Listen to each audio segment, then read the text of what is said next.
सबको जय मसीह की। प्रभु आप सब लोगों को बहुत आशीष दे। आइए हम अपने जीवन की रोटी के विषय को कंटिन्यू करते हुए आगे चलेंगे। जब ये जीवन की रोटी यानी कि हर वो वचन जो परमेश्वर के मुख से निकलता है, जब हमारी रूह को, आत्मा को, जब हम अच्छी तरीके से उसे भोजन के रूप में खिलाते हैं, तो कोई भी ऐसा व्यक्ति जो रोज इस जीवन की रोटी को अपने प्राण, अपनी आत्मा को भरपूरी के साथ खिलाता है, तो मैंने कभी भी ऐसे व्यक्ति को नाकामयाब होते हुए नहीं देखा। यानी कि मैंने वचन से दाऊद के जीवन को देखा है। भजन संहिता 1 उसका दूसरे पद में देखिए दाऊद क्या कहता, परंतु वह तो यहोवा की व्यवस्था से प्रसन्न रहता था और उसकी व्यवस्था पर रात दिन ध्यान करता रहता था। रात और दिन उसकी परमेश्वर की व्यवस्था पर ध्यान करने का मतलब है मेडिटेशन।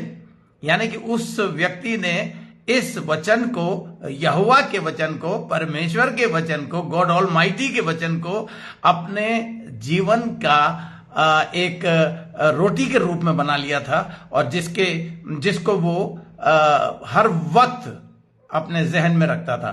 ठीक उसी प्रकार अब अय्यूब की पुस्तक में हम देखेंगे। अय्यूब की पुस्तक का अगर आप जल्दी से मेरे साथ 23वां अध्याय निकाल के 12वें पद को पढ़ेंगे तो लिखा है, उसकी आज्ञा का पालन करने से मैं ना हटा और मैंने उसके वचन अपनी इच्छा से कहीं अधिक काम के जानकर सुरक्षित रखे। हिंदी में उतना मजा नहीं आया, मगर अगर आप इसको इंग्लिश में पढ़ेंगे तो आप इंजॉय करेंगे। देखिए यहां लिखा है, neither have I gone back from the commandment of his lips, have estimated the words of his estimated the words of his mouth more than my necessary food।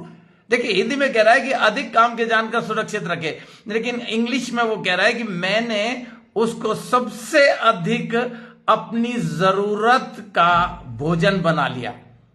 अय्यूब, और ये कारण था अय्यूब की, अगर आप पहले अध्याय में के पहले 6-7 पद पढ़ेंगे तो आप देखेंगे कि वो कितना ज्यादा अमीर व्यक्ति था। यानी कि मैं आपको यह बताने की कोशिश कर रहा हूं कि अगर हम इस जीवन की रोटी को अपना सबसे अधिक नेसेसरी फूड बना लेंगे, एक जरूरतमंद खाना बना लेंगे, तो हर जगह, हर जीवन के हर लम्हे में हम कामयाब होंगे। मैं भी एक समय था जब वचन पढ़ता था, वचन सुनाता था, सब कुछ करता था, लेकिन अपनी आत्मा को प्रॉपर तरीके से फीड नहीं कर रहा था। इसलिए एक दफा मैं भी फेलियर हो गया। लेकिन अगर दाऊद भी फेलियर हो गया, लेकिन उसने फिर से दोबारा अपने आप को यू टर्न मारकर उसने इसी भोजन को ना केवल इसने खाया परंतु उस पर चलने वाला बना। अगर हम उसको वचन को सुनते हैं, जैसा कि आप मेरे मुंह से सुन रहे हैं, अगर आप इस पर चलने वाले बनेंगे, आप पक्का कामयाब होंगे। पिता परमेश्वर इन सबको बेहद कामयाबी के रास्ते पे तू ले जाएगा। मैं धन्यवाद करता हूं यीशु मसीह के नाम से, आमीन।